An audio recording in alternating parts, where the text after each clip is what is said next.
You're listening to a Mamamia podcast. Mamamia acknowledges the traditional owners of land and waters that this podcast is recorded on. From Mamamia, I'm Mia Friedman, and you're listening to No Filter. Charity, celebrity, a mystery illness, One Direction, and a sudden death. It was never meant to end like that. That wasn't part of the story. But that's what happened. The extraordinary story you're about to hear almost sounds made up. It begins with a British girl called Bhari, who was just 13 when she developed a condition called idiopathic intracranial hypertension, which involves high pressure around the brain. And then, a couple of years later, Megan developed a brain tumour. And it was as a direct result of her experiences, 24 operations, lots of time in hospitals, and countless interactions with other sick kids, that Megan decided in 2012, when she was just 17, to set up a charity with her mum to help dreams come true for other kids who were battling chronic or terminal illnesses like her. They called it Believe in Magic. Now, you were very ill when you decided to set up the charity, so can you tell us about why you wanted to do it? Yeah, well, I've had 24 operations in the last few years. Wow. And I've been in and out of hospital and seen so many other very poorly children. And I just sort of realised how much the other children were going through. And just wanted to do something to sort of give them the magical experiences back and to be able to be children again. And it worked in a sort of a make-a-wish way, granting hundreds of sick kids wishes, from lavish parties to sending families on holiday or letting them meet their celebrity superhero. Megan's own dream was to connect with One Direction, the boy band sensation of the 2010s. And through her charity and her own personal story of suffering, she did just that, to such an extent that One Direction began tweeting their support of Believe in Magic, attending the charity's galas, and wearing Believe in Magic wristbands when they performed on stage. You have the boys there wearing your wristbands in 40 countries, so now your wristbands are available. Do you know how many companies would kill for that opportunity? Yeah. I mean, that's actually ridiculous. Prime Minister David Cameron even gave Megan an award for her work. Meg has shown such extraordinary courage to put aside her own illness and focus on granting the dreams of others. But when Megan and Jean started fundraising online to pay for urgent treatment that they said Megan needed to get in the US to save her life, some people started to get a bit suspicious. It was giving Belle Gibson vibes. Remember the Australian cookbook author who claimed she had a brain tumour except that she didn't? You may think you can guess what happened next, because there have been quite a lot of well-known stories about people who claim to be sick in order to get attention or scam money. And indeed, internet sleuths did find proof that Megan and her mother Jean were being deceptive. But just when it looked like a scam was unravelling, Megan suddenly died. And that's when things became really complicated. There was an inquest into Megan's death, and soon after, journalist Jamie Bartlett got involved. He spent months trying to unravel what dark things went on with the charity and its founders, and what he found out was bizarre. Jamie's findings have been released in a gripping 7-episode podcast, also called Believe in Magic. So was Megan ever really sick? And if she wasn't, then how did she die? I wanted to start with 2012. BBC did a show about inspiring teenagers, and one of them is 17-year-old Megan Bhari. Now, we have another inspirational young lady in the studio with us. She has these little bands for her charity. And which I'm wearing. Indeed, that Alid is now wearing, that I've been wearing all day. I wore one on stage. Hello, Meg. How are you? Yes, good, thank you. Had an amazing day. What was she being celebrated for? Megan Bhari, this inspirational teenager, she had become quite an influential person within the cancer community. She had started up a charity called Believe in Magic, and the idea was that she's very poorly herself, but she'd sort of, in spite of that, had started a charity to grant wishes to desperately ill children. There's other charities that do similar things, trips to Disney, meeting celebrities, sort of, in some cases, sort of dying wishes, if you like, as she puts it, to bring a little bit of joy into people's lives. And because she had suffered herself so much, it inspired a lot of people. It moved a lot of people. So The BBC had her on for their Teen Awards show that they did every year back then, and she'd become very popular with One Direction as well. One Direction started wearing her charity's wristbands on stage. How do you persuade these people to get involved? I think we've been so lucky. I set up the charity last year, and it's run by me and my mum.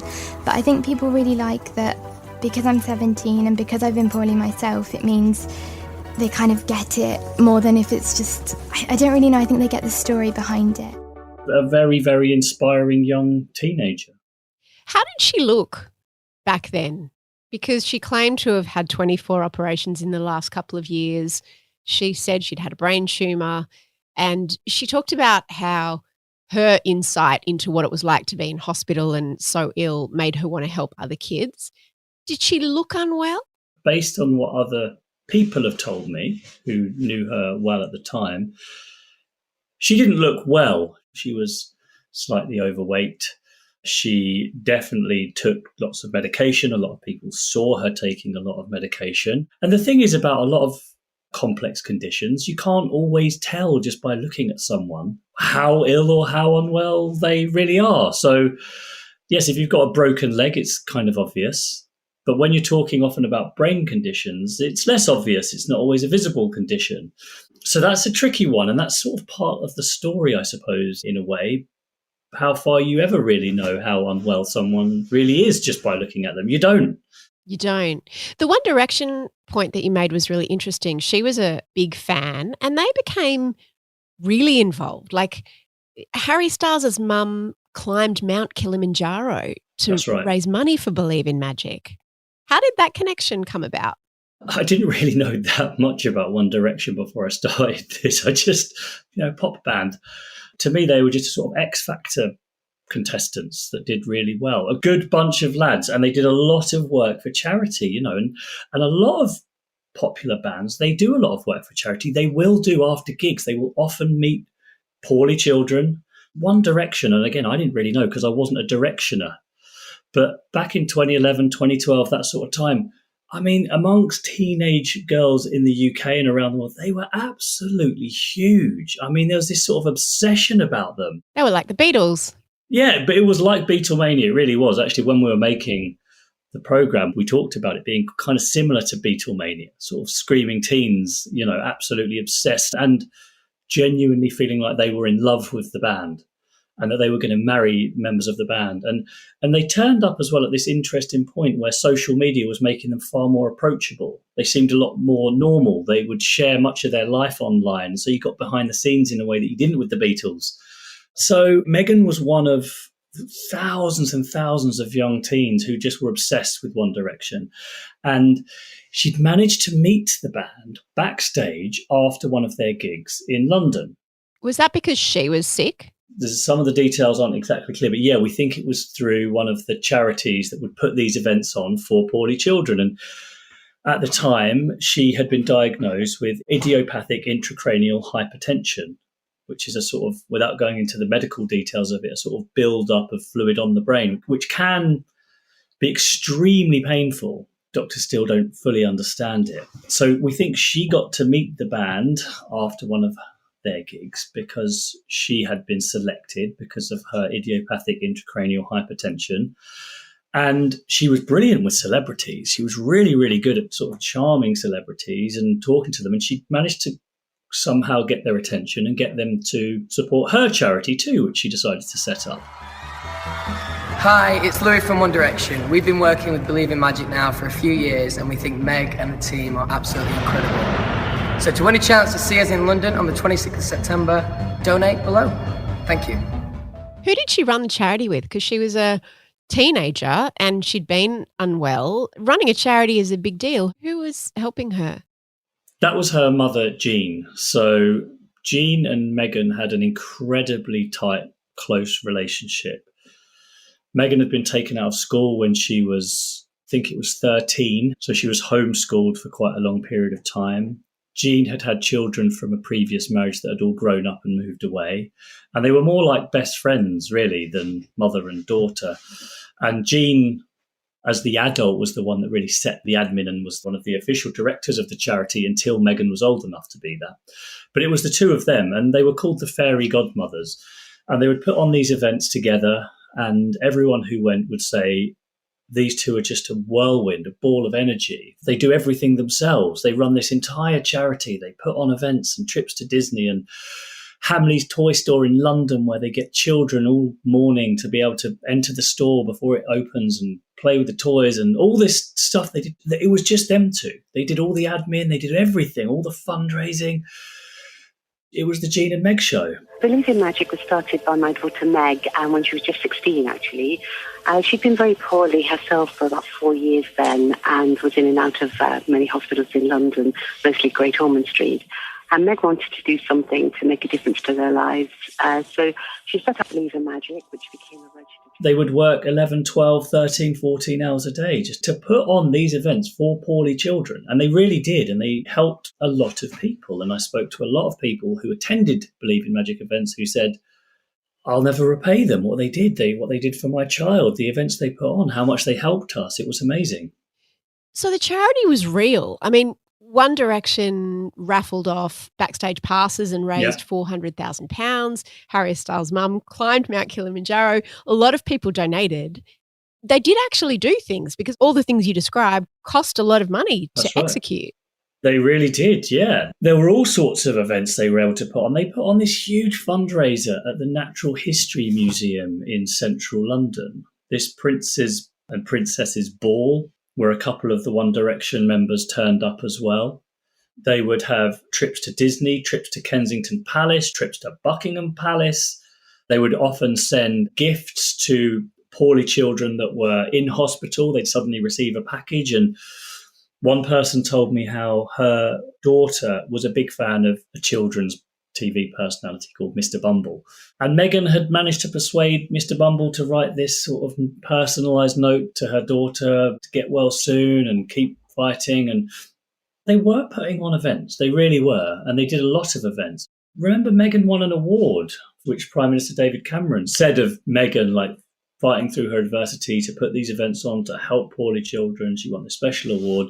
So they were a sort of highly respected part of the cancer community, or the child cancer community in particular.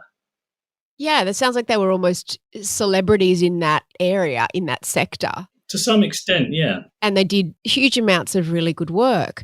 In 2015, Jean announced on Facebook, I think, where she usually communicated with the followers and the supporters of the charity, that Meghan's condition had deteriorated and that she'd need specialist treatment in the US to survive.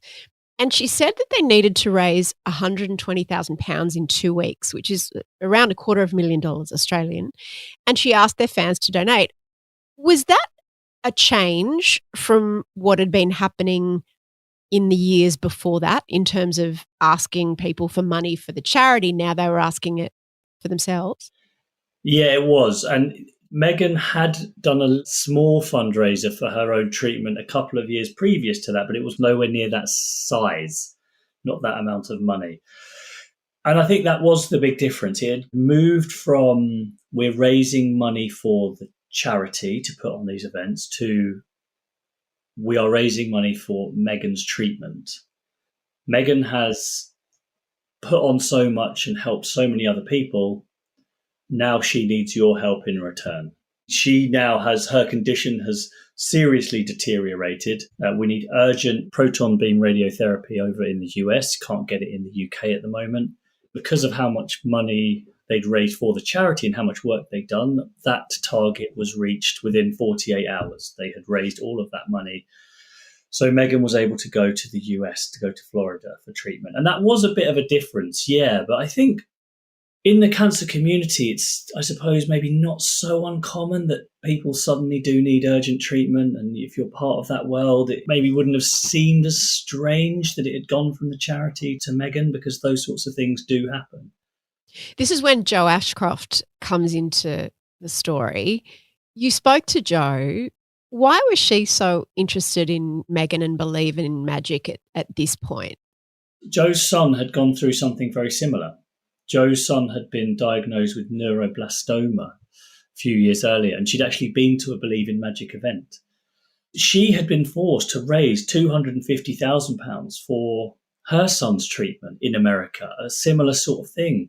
So she really took a natural interest in anyone raising money for treatment in America because she'd been through it and she knew what it took and how hard it was. And as you say, that's quite common within this world where people can't afford to travel to get the treatment that they need. Well, that's it. And the other thing as well is that you're faced with this horrible decision where they'll say, we don't offer the treatment. There's some experimental stuff going on in America, but you're going to have to raise £250,000, $500,000 in a few weeks somehow just to increase that chance that they would survive by 5%.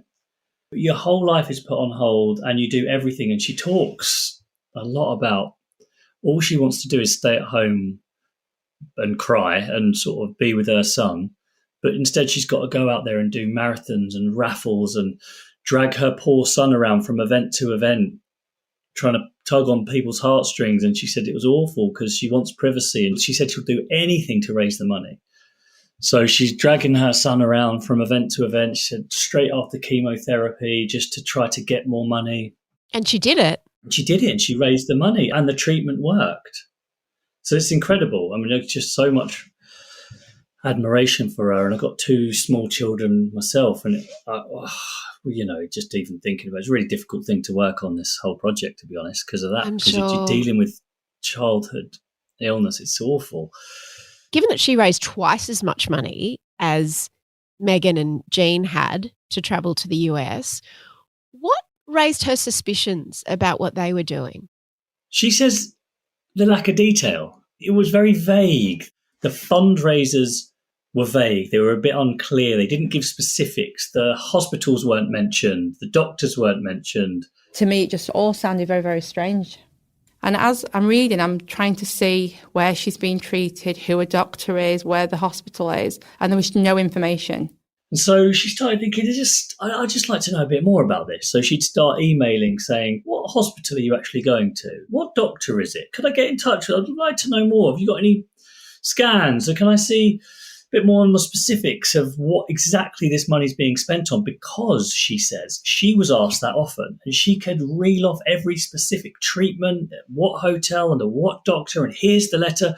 Because she said, these people are giving me money. I will answer any question they have. I'll give them everything they want. And she felt like she wasn't getting those answers. And so she thought something just seems a bit off about this. It just seems a bit slightly suspicious. And the more she dug, the more she asked, the less she seemed to understand about it. Hi, I'd love to send Megan something, just like she sends all the poorly children. Which hospitals do I send it to? To which I got a reply, thanks so much, but Megan's at 3 different hospitals at the moment, so it's very, very difficult. And then she found that Megan and Jean had done another fundraiser for Megan a couple of years prior. And that was also a bit odd. It mentioned going to Disney World. It said, we're going to go to America to help Megan get better. And while we're there, we're also going to go to Disney. Can you help donate? And she thought, given what I've been through, I wouldn't spend a penny on Disney. Everything is going to my child's treatment. Why are you raising money if you've got enough to go to Disney as well? And so she just thought her big concern was she'd heard stories about people within the cancer community sort of faking illnesses and pretending to have things they didn't to raise money. And she just thought, I've got to get to the bottom of this. I think something's up. I don't want anyone in this community being ripped off. At that time, Jean was in the US and she was posting increasingly alarming and really detailed updates. What Jo had said, that there was not much detail around the hospital. When you described the updates she was posting, there was a lot of very specific medical language and medical terms and about this procedure and all these different symptoms and escalating complications that Meg had. Where were they actually while all of this was happening, and how did the sleuths find out? The sleuths being the group of cancer parents that Jo enlisted to help her find out what was going on. Yeah, I mean, the story is just so, on so many levels, it's just surprised me at every turn what actually happens here with this. The basics of it is that Jo and a couple of other people who had also been through the same thing. She had children with neuroblastoma, raising money for treatment in America. So they were really tight in this community, getting more and more suspicious. The language when Jean was posting from America about Meghan's health deteriorating, and it just seemed often far too exaggerated, like where people would have 2 or 3 infections, Meghan has 20. Stuff that just seemed a little bit suspicious, a little bit not quite believable, a little bit exaggerated, if I can say that. So she starts thinking, well, how are we going to get to the bottom of this? Like, how are we going to figure out what's really going on? Because we're not convinced that Meghan is as ill as she claims to be. And we're not convinced she's getting this treatment in America. So what they decide to do, send an email to Jean with a little tracker code in it, which gives you the location of where the email's being opened from. And they discover, when Jean replies, that actually it was opened in a Disney resort, not in a hospital, not next to a hospital, but in the Kidani Disney resort. And we were able to access some receipts that showed that Meghan and Jean had spent tens of thousands of dollars in a luxury Disney suite over several months, while publicly online they were claiming that Meghan was in hospital barely making it through the night. Busted. She's there. And she was saying that she was spending the night holding Meghan's hand, willing her through the night. There's no way that anybody with a child who is that sick would be in a Disney resort. So I rang the Kidani there and then without really thinking it through. And they put me through to the room and Jean answered. So I said, "Hi, can I speak to Meghan, please?" And she said, "Sorry?" I said, "Is Meghan there, please?" Calling, please. She said, "Who's calling?" She's asleep at the moment. Who's calling, please? She's asleep at the moment. All right, I'll ring back. Thank you. And I put the phone down. So then I go back to the group and I said, "Meghan's there. Meghan's in that room." Then they did something else, which we need photographic proof. No one's going to believe us because Meghan and Jean and Believe in Magic, these are household names. People love these guys, and understandably so. They've helped a lot of people. No one's going to believe us. Who are we with? Just a handful of random parents that look bitter and upset. So they also worked out that Meghan and Jean were coming back to the UK from America. Jean had been posting a lot on Facebook. Meghan's getting a bit better. We're going to try and make it home. But because of her brain condition, we can't fly. So they thought, they always travel on the Queen Mary II luxury ocean liner.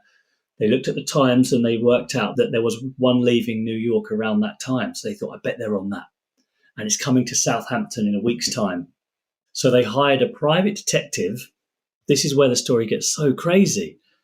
So this group of very, very respectable parents with children who'd had cancer hired a private detective to go down to Southampton when the ship docked, to see, firstly, if the pair were on the boat, and to watch them as they came off to take photographs. Because from all the things that Jean had been posting, Meghan was, she had an oxygen tank. She'd probably be in a wheelchair. They had bags of medical equipment. They were expecting an extremely unwell child to be sort of pushed off on a wheelchair from the Queen Mary II. But yes, they were on the ship, but she certainly didn't seem particularly unwell. Meghan and Jean disembarked the Queen Mary II, snapped by the private detective, looking like a couple of happy tourists, wandering off, both of them pushing these huge trolleys of bags. And Joe Ashcroft thought, that's it, we've got them. We can show they've been lying. They've been saying that they're barely making it through the night, and here they are, looking like a pair of happy tourists coming off the Queen Mary II luxury ocean liner. So that is where the story you think is over, because you think, right, there we go, exposed. Yeah, because you would also think that it's like the gotcha moment, right? They've got the evidence. It's a clear case, or it seems to be a case of financial fraud. They're claiming on Facebook that she's so unwell. The pictures contradict it. We've got the evidence. They were in Disney World at the time that they said they were in hospital. But it didn't turn out that way. Like, they tried to go public, didn't they? And what was the reaction? It's called malingering. There's a very specific term for that in sort of the literature about essentially faking or exaggerating illness for financial gain, for material gain. I wouldn't say it's common, but it happens more often than people think. And I know a lot of people now that have had experience of going onto Facebook or going onto GoFundMe or Just Giving and finding people claiming to have various ailments and raising money for it. You've got no proof of that. And there was a really famous example of this in Australia, wasn't there? I'm sure you're going to come onto that at some point. I sure am. I was going to say to you, were you familiar with the case of Belle Gibson? Because you were saying that you were surprised at how successful your podcast has been in Australia. Is that why? Yeah, right. That suddenly it's all adding up. So they go public and they say, look, Meghan might be unwell. Often in these cases, people are unwell, but they will exaggerate greatly their condition. So she might be unwell, but she doesn't need this treatment in America. She doesn't have a brain tumour like's been claimed. She doesn't need this specialised treatment. They've been in Disney World this whole time, ripping you off. And look, we've got photographs of them coming off the Queen Mary II, looking perfectly healthy. And they put this all in a Facebook group. They called it The Truth About Jean and Meg, saying, this is who we are concerned parents, and this is what we've discovered. And they contacted authorities, trying to alert them, saying someone's got to stop this. And yeah, the reaction was not what they expected. It was, how dare you say this? How could you? I know Meghan's not well. Believe in Magic's helped my life and my kids and my family, and you're jealous and bitter and angry and you're trolls and you should be thrown off the internet and all this stuff. And the authorities, as far as Jo Ashcroft was concerned, weren't really doing much either. She couldn't get answers out of them. They didn't seem to be shutting the charity down. Nothing seemed to be happening. So I just think they were on the verge of giving up, thinking, well, what are we supposed to do? Did Meghan and Jean respond? They released a statement, didn't they? In various ways, they would respond and they would post about these trolls that are targeting them, and often without naming them specifically, they would say, it's hard enough going through this. It's hard enough looking after Meghan. It's hard enough having to deal with Meghan's conditions. And now we've got these nasty trolls, these bitter, angry people who are attacking us online. And I think at one point, Jean may have even said, it's because Joanne Ashcroft wasn't invited to Believe in Magic events. She's jealous. She's just bitter. And she's angry. Meghan also posted a video. This wasn't public, but it went to Jo saying, Joanna Ashcroft, it's Meg. It was a good time to say hello. As you can see, we obviously have far more important things to be dealing with than the disgusting accusations that you've thrown at us at one of the worst times of our whole lives. And I cannot for the life of me understand why you've done what you've done to us and broken our hearts. I have every hope in the world that you will see how wrong you've been and apologise. And I'm very sorry to say that if you don't, you'll be hearing from us very, very soon. You have completely devastated us and broken our hearts. Look, I'm ill. Stop targeting us. So both publicly and privately, yeah, they were basically shut down, if you like. Which is not what they were expecting at all. No, but then I suppose they didn't really know what to expect. This is one of the things about many stories now you see on exposing different types of social problems. It's often amateurs doing this stuff. It's not the journalists. It's the amateur sleuths. It's the online investigators digging around, becoming obsessed with a story. Because these guys were spending, like Jo says, it was, she became consumed by this. She was just constantly all day on her phone, like, what's the latest? What have we found? Who do we know? What can we discover? Let's go through some old posts. Is there any clues there? So they didn't know what they were doing. They don't know how to expose these things. They didn't know what the reaction would be. So I think they imagined they'd all be praised and thank you so much for your hard work. But that isn't how the world works. Meghan and Jean had a lot of loyal supporters. And then unbelievably in 2018, something just completely shocking happened. Yes, it was shocking. And it was actually, whenever I tell the story to anyone, this is the point which they're like, what? Joanne Ashcroft is sitting around one day and she gets a phone call or a text message and it basically says, Meghan's dead. Meghan's died. And she just thought, what? But Meghan wasn't ill. Meghan wasn't seriously unwell. How could that be possible? And Meghan had indeed passed away in a hospital in London at the National Institute for Neurology and Neuroscience, a brain specialist hospital, essentially. And she was 23 years old. Yeah. Jean had posted it on Facebook because what had happened was the charity had actually there was an investigation was opened by the commission into Believe in Magic. So that was ongoing. That had started. And actually, Joanne Ashcroft, even though she thought no one was doing anything, the Charity Commission had started looking into, like, how's the money being spent? All this money you're getting for the charity, is it all going for charitable purposes? They started looking into it, sort of accounting. Were they filing the proper accounts? But it wasn't really about Megan's illness. It was how was the charity being run? So that was going on. Things sort of quietened down. Actually, when Joe and the others had put this Facebook group together and posted what they knew, the event slowed down as well. There wasn't as much activity anymore. So it just felt like maybe they had achieved something. Maybe Megan and Jean had stopped what they were doing, quietly sort of gone back into the background. And then this happens. 23 years old, she dies at the Neuroscience Hospital in London. And Joe's left thinking, have I got everything wrong? Did she really have a brain tumour all this time? Have we just completely mistaken? And a lot of the supporters of Believe in Magic started posting online saying she was trolled to death. These trolls targeting her, abusing her, like trying to expose her. The stress and the strain while she really was unwell. What were they doing?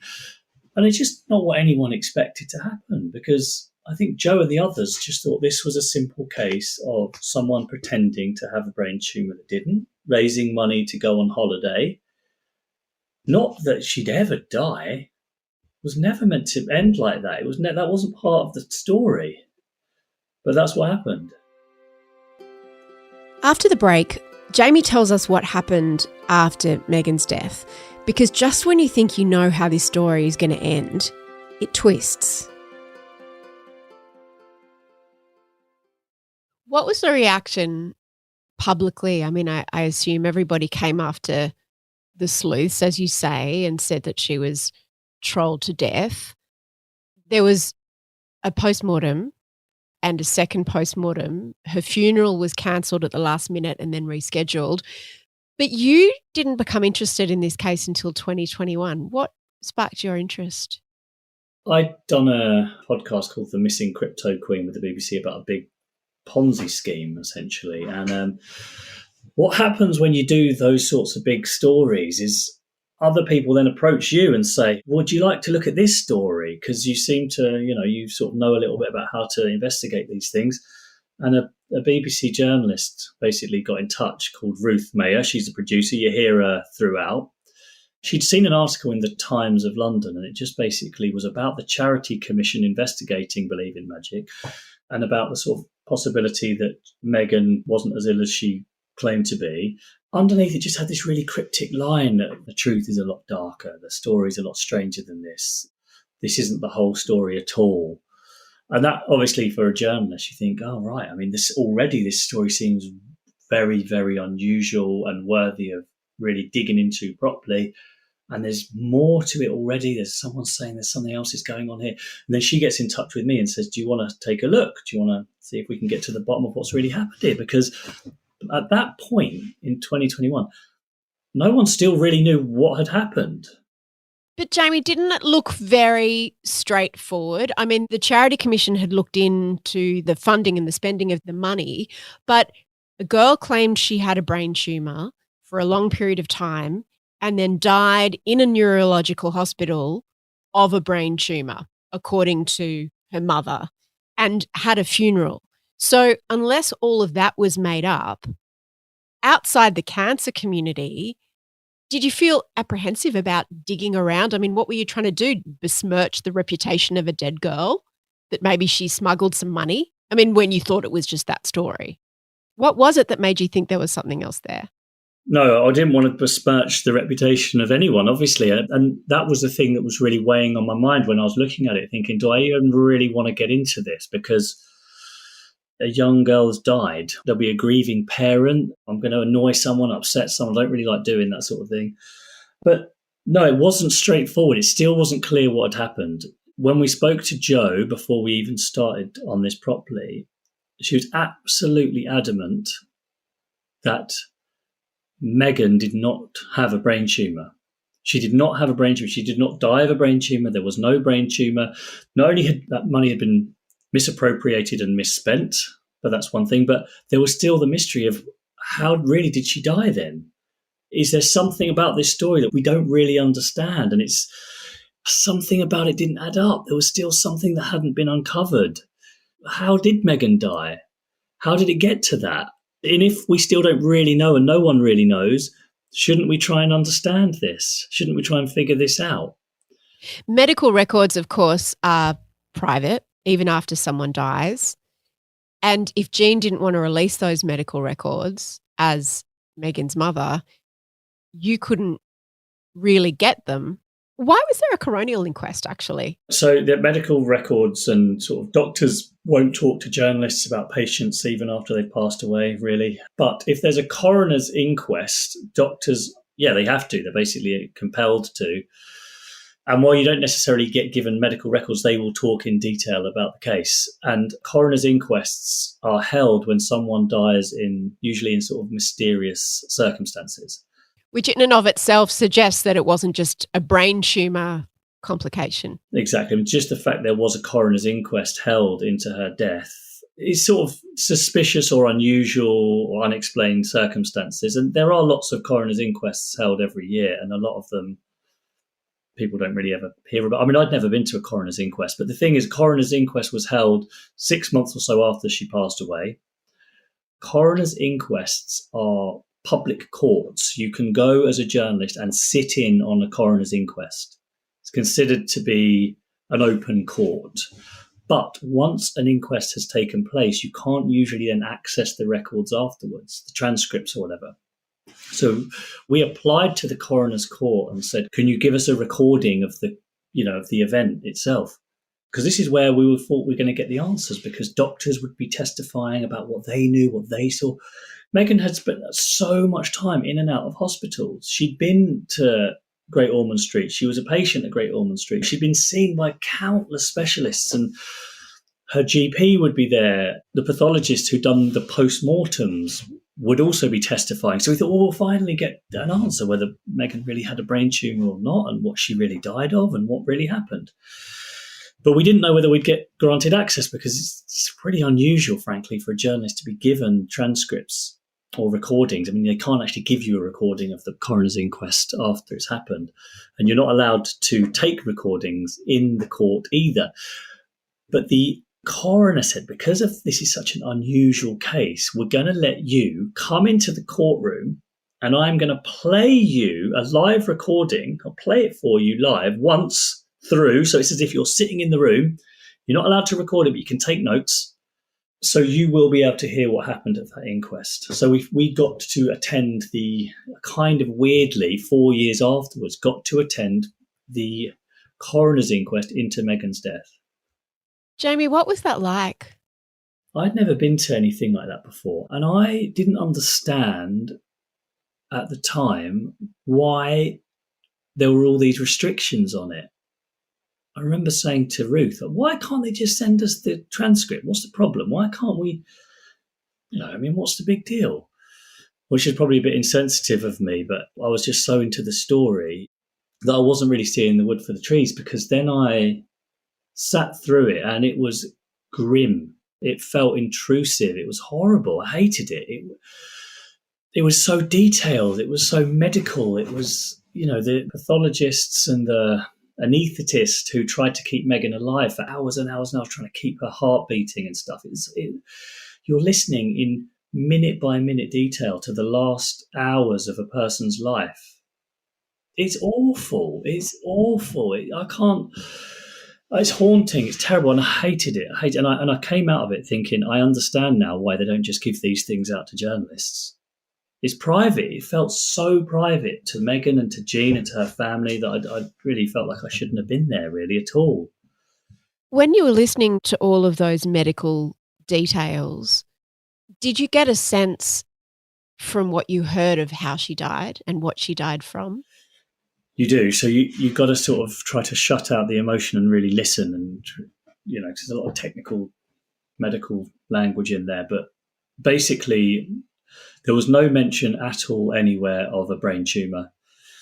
The postmortems found that her brain was morphologically normal, that she died of cardiac arrhythmia, which is an irregular beating of the heart, most likely caused by fatty liver disease, likely the result of her obesity, which for a 23-year-old to die of cardiac arrhythmia caused by fatty liver disease, we spoke to other specialists about this. I mean, it is 1 in a million. It's so unusual.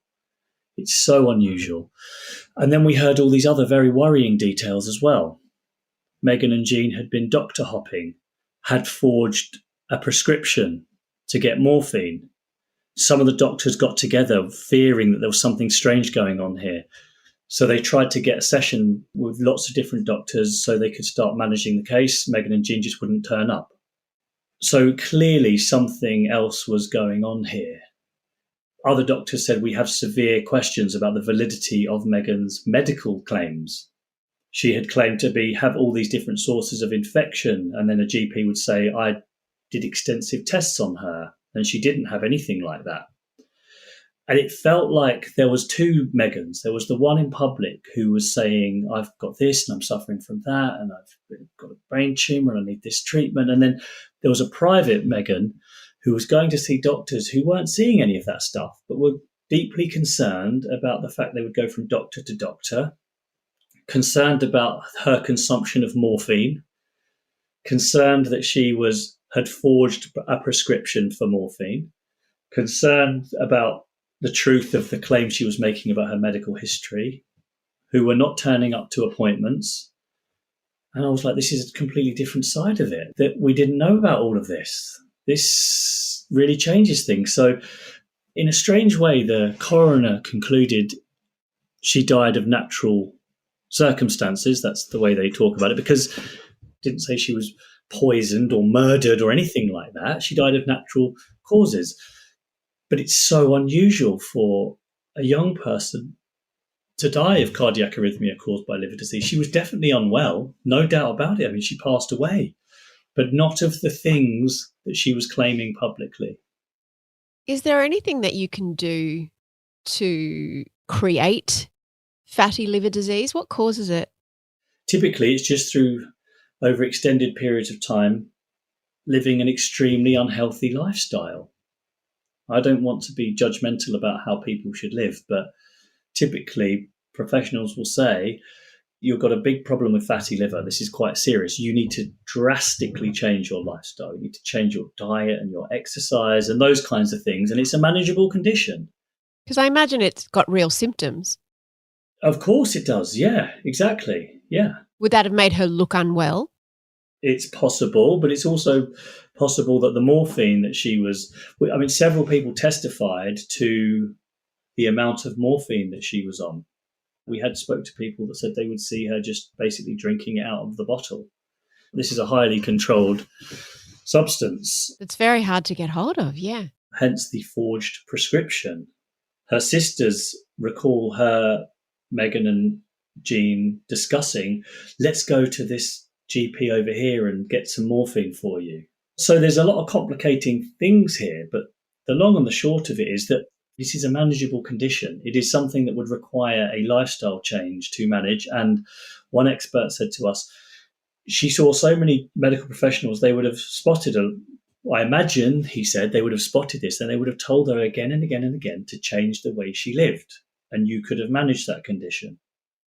Didn't people also tell you that they saw the brain shunt that she had in her head, and she did that video with the PICC line and the tubes?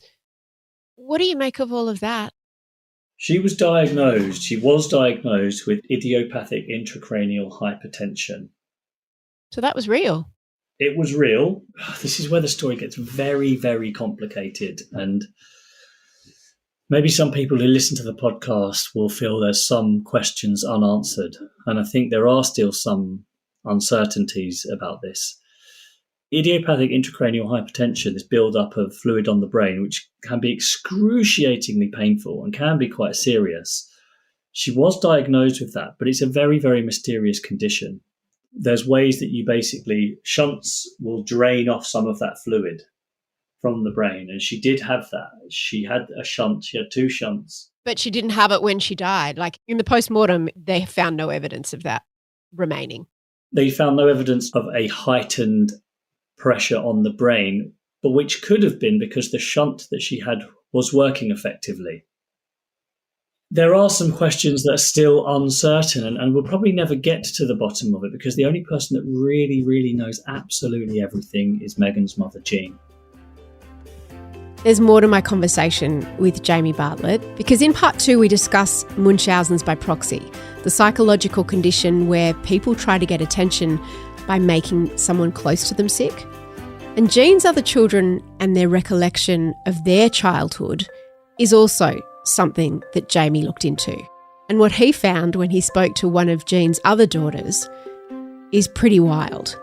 Like the time she suddenly needed a kidney transplant as a child. You can listen to that episode right now by clicking the link in the show notes. If you like what you heard from Jamie Bartlett, he has just released a book called The Missing Crypto Queen, which is based on the success of another podcast that he's done. And you can keep up to date with Jamie's future projects by following him on Twitter. A link to both will be in the show notes. This episode was produced by Cassie Merritt and Kimberly Bradish, with sound production by Maddie Joannou. I'm Mia Friedman, and thank you for having me in your ears.